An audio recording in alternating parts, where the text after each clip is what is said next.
So I wanted to give a disclaimer right up front. I'm a chalk and blackboard man. Thank you.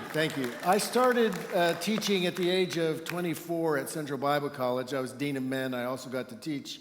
And so chalk dust and the blackboard, the green board, whatever it was, that's my medium. That's my happy spot. I don't even like whiteboards so much. Thank you, Pastor Josh.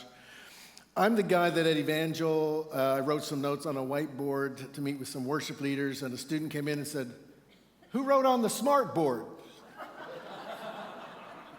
It was white. I wrote on it. They cleaned it off for me. So I am trying something totally new because I'm usually in a classroom where I can interact and gather thoughts while other people are talking. I don't have that luxury here.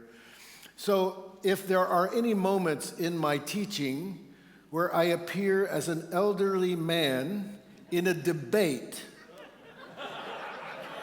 I would like you to consider that an episode, not a condition.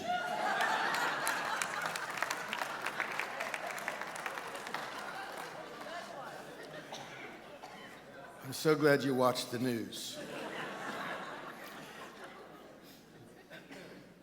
So, as people, the biggest problem we have as human beings is unless God does something amazing, we can't go into his presence.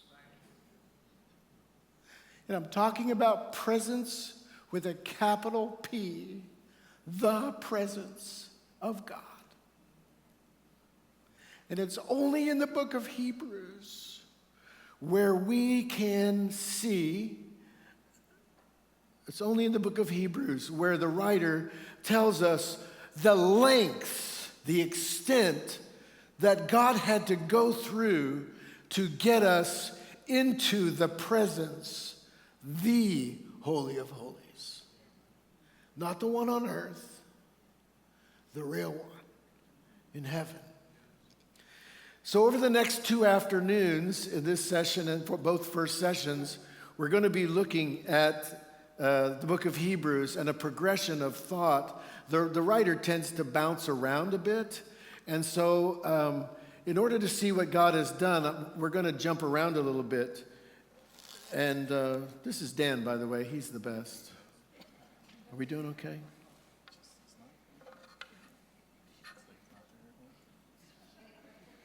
This is my worst nightmare.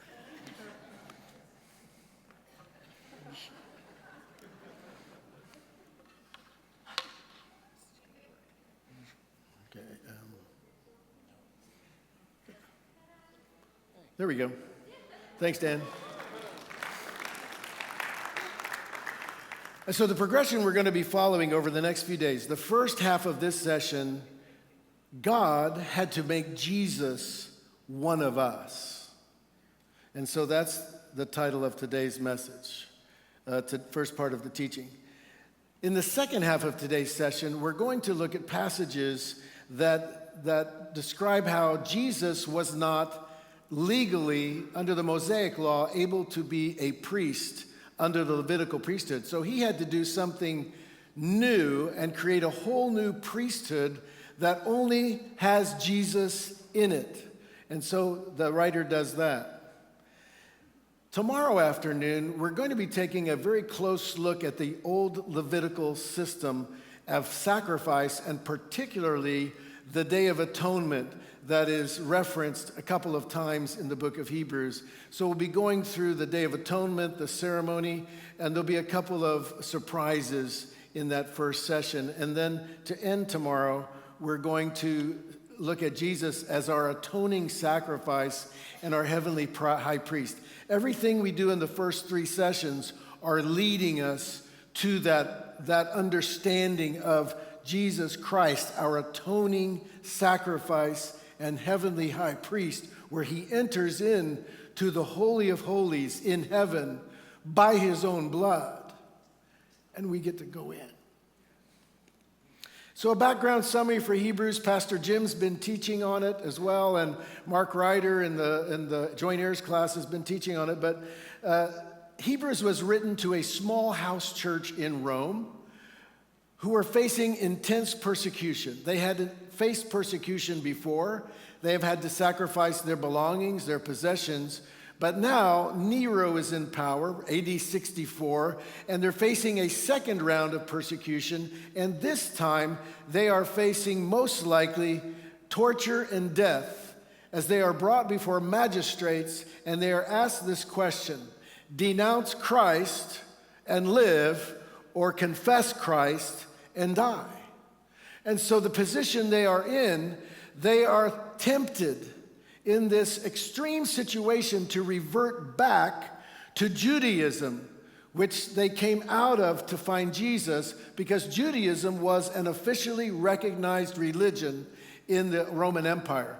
Christianity was not. Christianity was seen as something separate, and Nero viewed Christians as scapegoats, a group of people he could blame. And so they are known, his whole reign was known for martyring and killing Christians. Hebrews is a sermon written in the form of a letter to address the fears of this small congregation. So throughout the book of Hebrews, the writer continues to make comparisons back and forth between the old covenant, the old Levitical system, and Jesus Christ, the new covenant, the new and living way, and comparing with angels and Moses and everything. In every way, Jesus is superior. But the bottom line of Hebrews is you can't go back because it's been put away. You can't get it out and play with it anymore. You can't go back and use it anymore because God set it aside when he did something new in Christ Jesus. So we're going to read this entire passage. We're going to start in Hebrews chapter 9, verses 9 through 18, and then we're going to go back and unpack it a little bit. So I'm going to read. But we do see Jesus, who was made lower than the angels for a little while, now crowned with glory and honor because he suffered death, so that by the grace of God he might taste death for everyone. In bringing many sons and daughters to glory, it was fitting that God, for whom and through whom everything exists, should make the pioneer of their salvation perfect through what he suffered. Both the one who makes people holy and those who are made holy are of the same family. So Jesus is not ashamed to call them brothers and sisters. He says, I will declare your name to my brothers and sisters. In the assembly, I will sing your praises. And again, I will put my trust in him. And again, he says, here am I and the children God has given me. Since the children have flesh and blood, he too shared in their humanity, so that by his death he might break the power of him who holds the power of death, that is, the devil, and free those who all their lives were held in slavery by their fear of death. For surely it is not angels he helps, but Abraham's descendants. For this reason, he had to be made fully human in every way, in order that he might become a merciful and faithful high priest in service to God, and that he might make atonement for the sins of the people. I should have been moving this along. I'm sorry. This is my job. Oh, can't move that. I think I can do this. Just a minute. I've got to get this up where I can see it, or it's not going to work for me. By tomorrow, I'll be really good at this. So,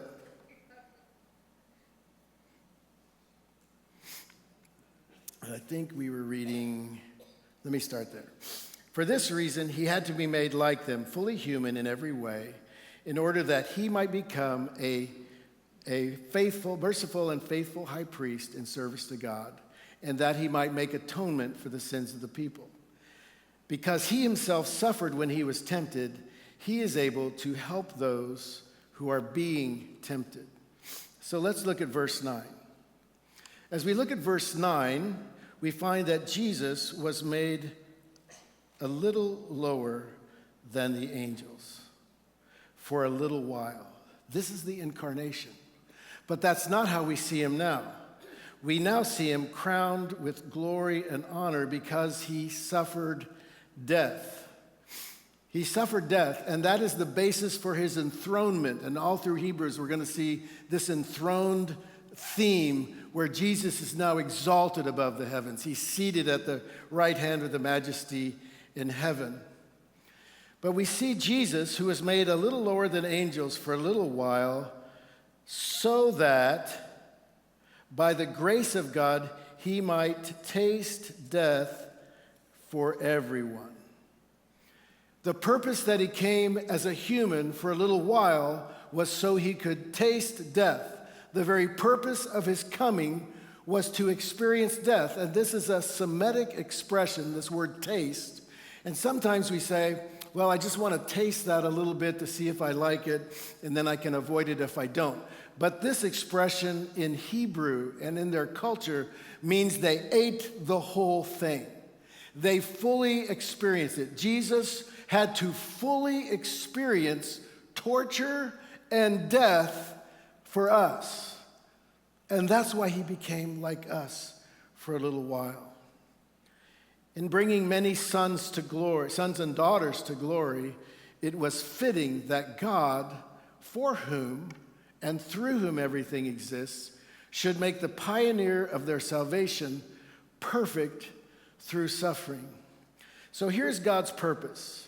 It's God's purpose to bring many sons and daughters to glory. We are the focus of God's purpose.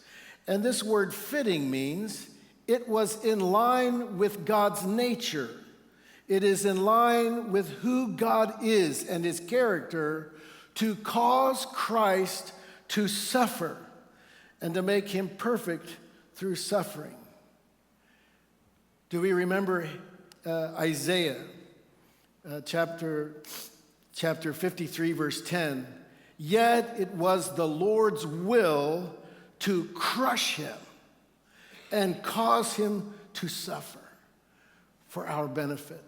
And so as we look back at verse 10, it was his will and it was fitting with his character that the pioneer of our salvation was made perfect through suffering. This perfection is a completeness. And this word actually carries a little bit of nuance in meaning that it's part of a priestly consecration into office. God, the Father, moved Jesus into the office of priesthood through the consecration of suffering. He was perfected. Now, a lot of the notes that I take, I use William Lane, Book of Hebrews, A Call to Commitment. It's a little commentary. It's easy for people like me to understand, so most of you shouldn't have any trouble with it. But he says pioneer can also be translated champion. And I like that better. Jesus had to champion our cause and was made perfect and ushered into priesthood by what he suffered. Both the one who makes people holy and those who are made holy are of the same family. So I'm going to circle family-related words here as we go through. The one who makes people holy and who are made holy are of the same family. So Jesus is not ashamed to call them brothers and sisters. He says, I will declare your name to my brothers and sisters in the assembly. I will sing your praises. I will put my trust in him. And again, he says, here am I and the children God has given me. Jesus became one of us so we could become one of them. Jesus became one of us for a little while so that we could become one of their family. It's amazing. So here, let me just diagram a little bit. This is where it's a little shaky, but I'll try to write. I'm going to take that off. All right, so we're of the same family, right?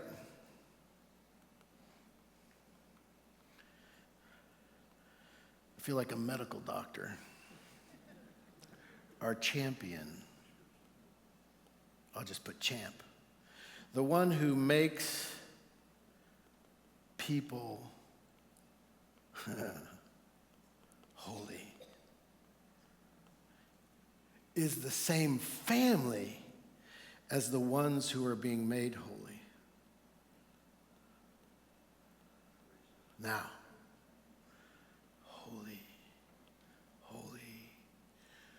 holiness is the primary characteristic of God's family. If you and I want to be part of God's family, somehow our sinful, sick souls and our propensity to sin and rebel against God, God has to do something to make us holy while we become holier. So holiness is the primary characteristic of his family. He's not ashamed to call us holy. As a matter of fact, we are brothers and sisters. We are children of God, sons and daughters. Since the children have flesh and blood, he too shared in their humanity, so that by his death he might break the power of him who holds the power of death, that is the devil.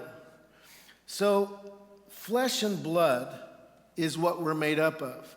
And as children, we have flesh and blood. That's our makeup. We were made a little lower than the angels, which is why Jesus, for a little while, had to be made a little lower than the angels.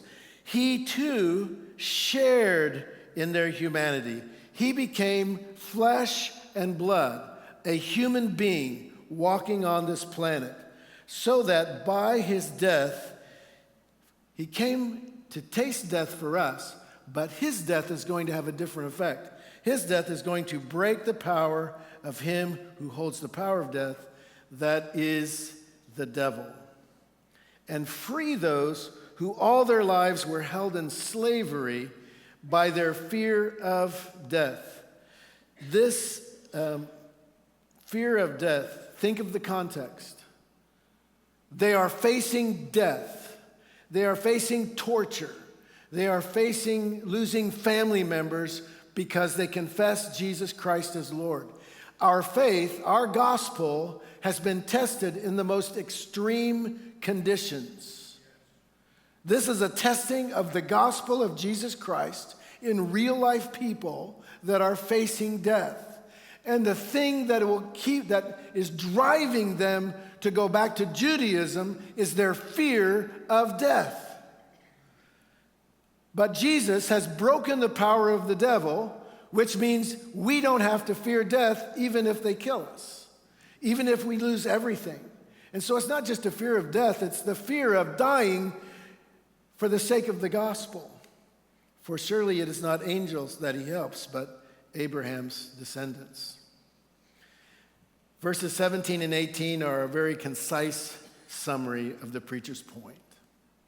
For this reason, he had to be made like them, fully human in every way, in order that he might become a merciful and faithful high priest to God, and that he might make atonement for the sins of the people, because he himself suffered when he is tempted. He is able to help those who are being tempted. Now, I want you to think of the temptation that the people are going through. They are being tempted to leave the gospel of Jesus Christ and his blood and go back to the blood of animals, bulls and goats. And the thought came to me, we always wonder, what is the temptation that Christ is talking about? And I think we might see it in the Garden of Gethsemane, when in his fully human form of flesh and blood, he wanted to back away. He cried out to God 3 times, "If this is your will, let this cup pass from me. But I know that all things are possible." He suffered in those moments because his will, his human will, was wrestling with the will of God, because he had to face death And when Jesus was tempted, he's now saying, I understand your fear. I understand you don't want to go through it. But because he suffered when he was tempted, he can help those when we're tempted to back away or shrink away. He was fully human, verses 9 and 14, flesh and blood. He was fully human experientially. He suffered and tasted death. He experienced that torturous death. But this suffering he was tempted adds another dimension of his suffering. It is a spiritual dimension of suffering when his will was at odds with what he knew God's will was. But he did that in order that he might become a merciful and faithful high priest in service to God by making atonement for the sins of the people to help those who are being tempted. Amen. Jesus is one of us. Well,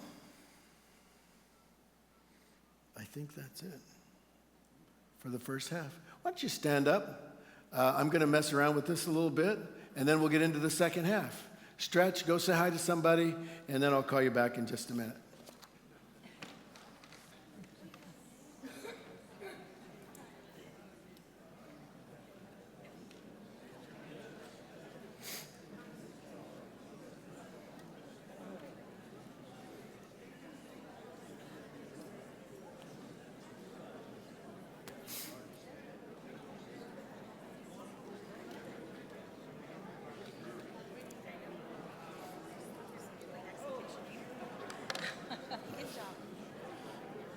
Oh, Emily, we're not going to have time for anything.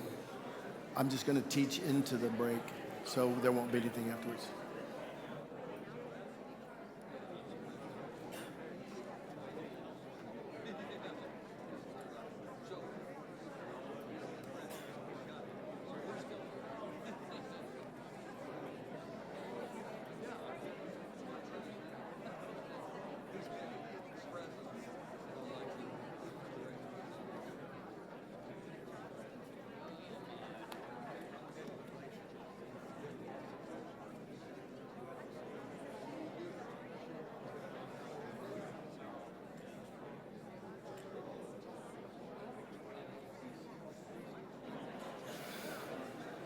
All right, thanks very much. I'm ready to go again.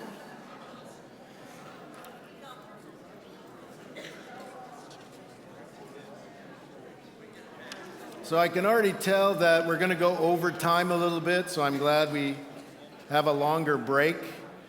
I'll try to ask the Lord to help me condense as I go. So we've just talked about the fact that Jesus is one of us. That's the first thing God had to do in order to prepare for us to go into his presence. Now we need to look at the fact that Jesus had to belong to a different priestly order, a new priestly order, and that's where we're introduced to Melchizedek. And Melchizedek was a king that greeted Abraham when Abraham came back from defeating the kings that had raided the cities of Sodom, taken his nephew Lot. They've taken booty, they've taken possessions, animals, families. Melchizedek came out of the city to greet him, and he did two priestly things. He received a tithe from Abraham, and he also blessed Abraham. So that's the setting from Genesis 14. And so here's where it's introduced in Hebrews chapter 6 and early 7. We have this hope as an anchor for the soul, firm and secure.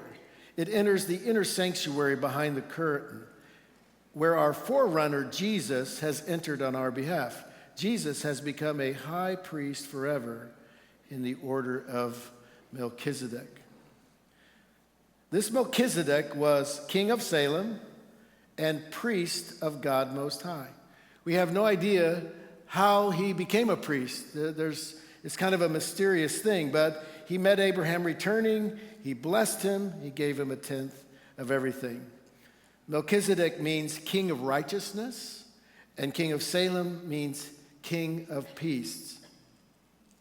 Now here's where it gets a little tricky. The language here in the Greek will allow us to interpret this two different ways. If we interpret it literally, then this would have to be an appearance of the pre-incarnate Christ in the Old Testament.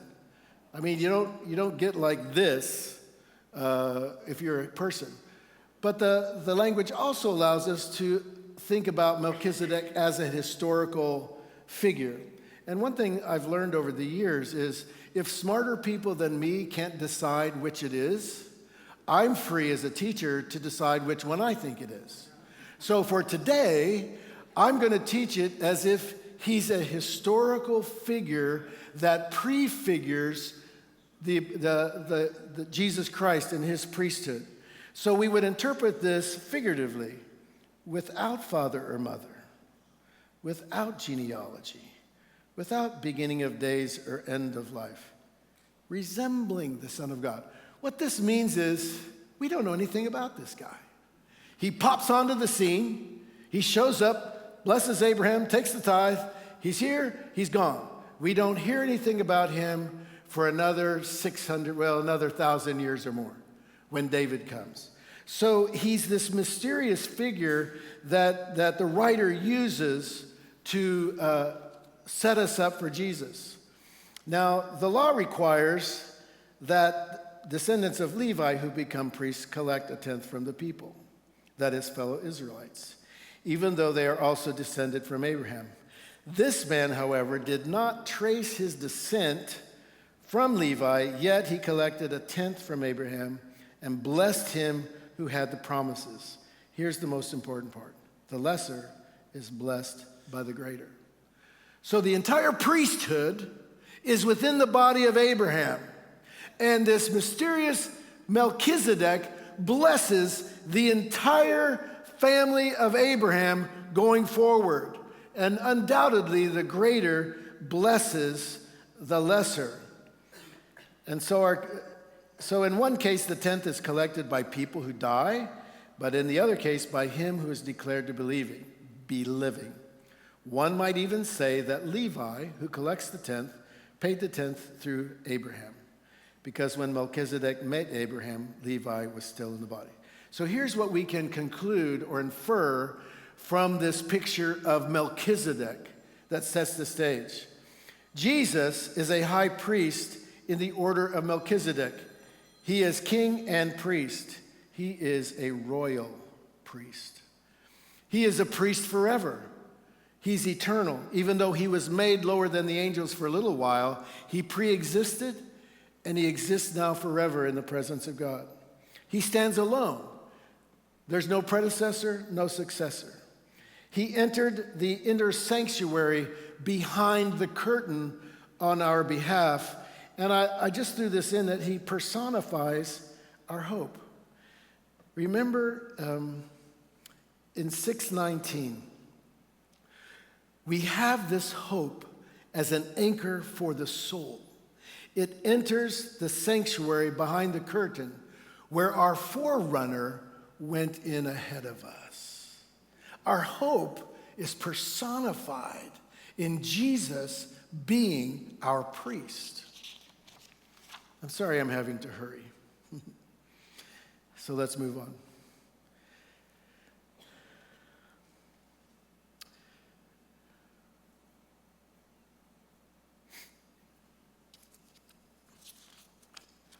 I want to get to the oath. All right, let me go to 14. Let's start here. For it is clear that our Lord descended from Judah, and in regard to the tribe of Moses, nothing is said about priests. And what we have said is even more clear if another priest like Melchizedek appears, one who has become a priest not on the basis of regulation as to his ancestry, but on the basis of the power of an indestructible life.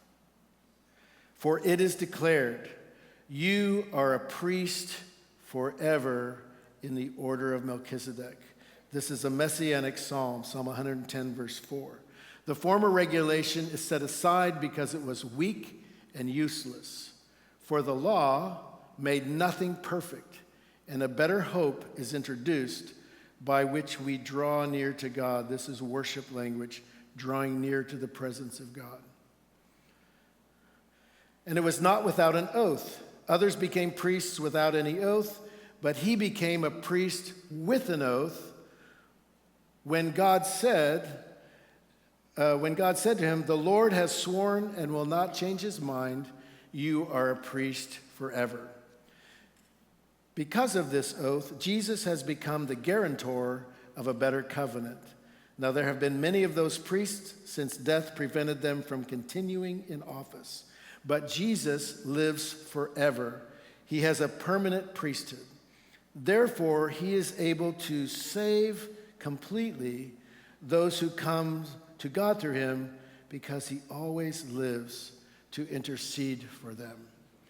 Such a high priest truly meets our need, one who is holy, blameless, pure, set apart from sinners, exalted above the heavens.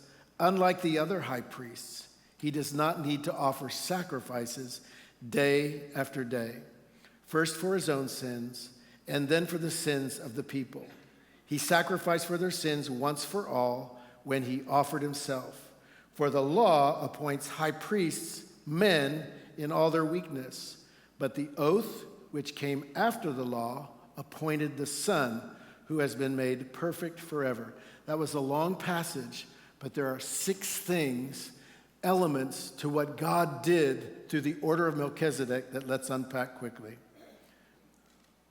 Number 1, the old Levitical priesthood was insufficient, so that God had decided a change in priesthood had to come, and so it required a change in the law.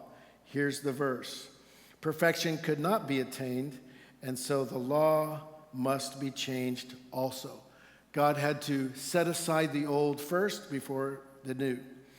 Jesus came from the tribe of Judah with no legal right to serve as a priest. The prophecy in Psalm 110 requires a new priesthood that is not based on ancestry or law. He, Jesus, of whom these things are said, belonged to a different tribe. And no one from that tribe has ever served at the altar. It's clear that our Lord descended from Judah. And nothing is said about priests coming from Judah.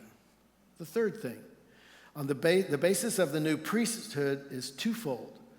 God's oath, God's declaration, prophetically spoken through David in Psalm 110. And an indestructible life. Don't you like that term, an indestructible life? And what we have said is even more clear if another priest like Melchizedek comes. For it is declared, so here it is, on the basis of the power of an indestructible life and the declaration, the oath, you are a priest forever in the order of Melchizedek. God's not going to change his mind. The Levitical priesthood and the law were set aside and replaced with a better hope by which we draw near to God. And the whole problem is we can't draw near to God. And as we look at the Levitical arrangement tomorrow and the sacrifices in the priesthood, it's designed specifically to keep the worshiper out there away from the presence of God. And sometimes we just take it for granted when we walk in on Sundays and we start experiencing the presence of God. But unless God does something spectacular, we can't do that. The former regulation is set aside because it was weak and useless. For the law made nothing perfect, and a better hope is introduced by which we draw near to God. Number 5, Jesus is the guarantor of a new covenant based on God's oath. And it is not without an oath. Others became priests without any oath, but he became a priest with an oath when God said to him, "The Lord has sworn and will not change his mind. You are a priest forever." Because of this oath, Jesus has become the guarantor. He is the person that guarantees everything promised in the gospel is true. is powerful, that he can save completely, and he can guarantee it because he has an indestructible life. And I rushed by it earlier because I was hurrying. But he ever lives to make intercession for us.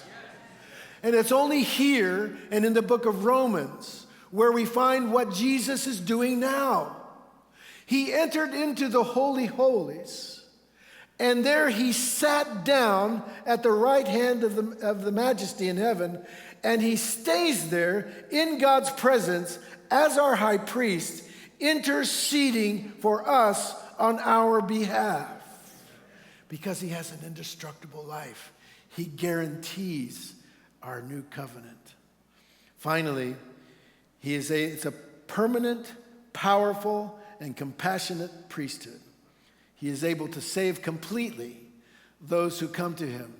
He always lives to intercede for them. He always lives to intercede for them. Now, I want to just finish with this. I want to remind us that as you sit here today, you're not yet saved completely. Sorry. We are saved, and we are being made holy. We're being prepared. But we're going to find out tomorrow he's going to appear a second time, not to bear sins, but to finish what he started with us. And so what we are waiting for, our process here, is that we are in the process of being made holy so that we can belong in his family. And holiness is not something we run from. Holiness is our ticket to intimacy with God. I was teaching a class one time at a church, and we were talking about holiness. And I said, we were discussing, and I said, well, do you want to know what holiness feels like? They said, yeah, please. I asked Emily to come up, and I held her close to me. Because we are set apart to each other, we have intimacy, intimate fellowship with each other, friendship. We know each other.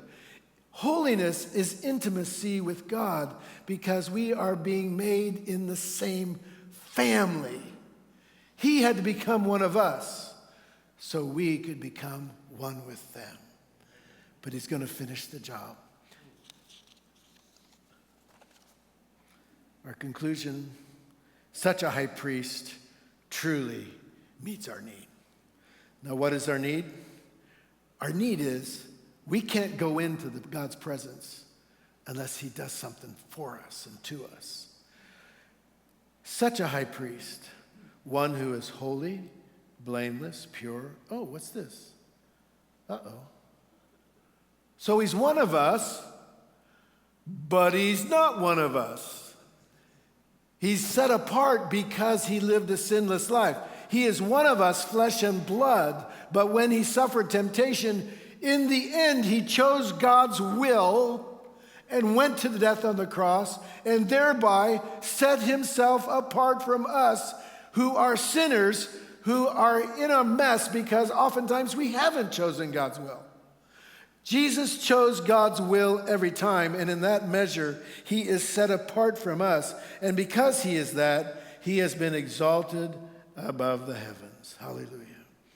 Unlike other high priests, he does not need to offer sacrifices day after day. He sacrificed for their sins once for all when he offered himself. For the law appoints as high priests men in all their weakness, but the oath which comes after the law appointed the Son who's been made perfect forever. So I'm a visual guy, and I'm hurrying because it's the end, but I want to take a minute. I'm going to slow down. I want to diagram because I'm a linear thinker, and hopefully this will help us a little bit. I want to sequence it out. So back in the Old Testament, we have Abraham and Melchizedek. They rub shoulders in that instant. We have someone prefiguring Christ meeting Abraham before it all really gets started. And God is going to use that picture later on. And that happened around 2000 plus minus BC. right? Then Melchizedek disappears from the scene. And it's not until King David appears. Well, I'm sorry. Then we go to the Mosaic period, Mosaic law, and Moses. And let's say 1440 BC. I love teaching when there's no discussion or questions because I can put any date up here and you can't really ask me about it. The Levitical priesthood was established around the time of the Exodus in the desert, 1440 BC, and that's where the Levitical priesthood was set up. Okay, I'm going to abbreviate. Now, that's about 600 years after Melchizedek appeared. Then we don't hear anything about Melchizedek until King David, about 900 BC, when he writes Psalm 110, a prophetic messianic psalm, where God declares through David, I'm going to reach back and say, I'm declaring you a high priest in the order of Melchizedek. And that looks forward to the writer of Hebrews, who looks back to this moment to say, the law, he looks back to say, you are a high priest forever in the order of Melchizedek. Melchizedek came first to prefigure Christ. This, in the meantime, is going to give us the language and the concepts we need to understand Jesus as our atoning sacrifice and our heavenly high priest. And with that, I'm going to say, bless you. There's chocolates and water by faith in the lobby. And we'll come back here for service in about 20 minutes. Love you guys. Have a great break.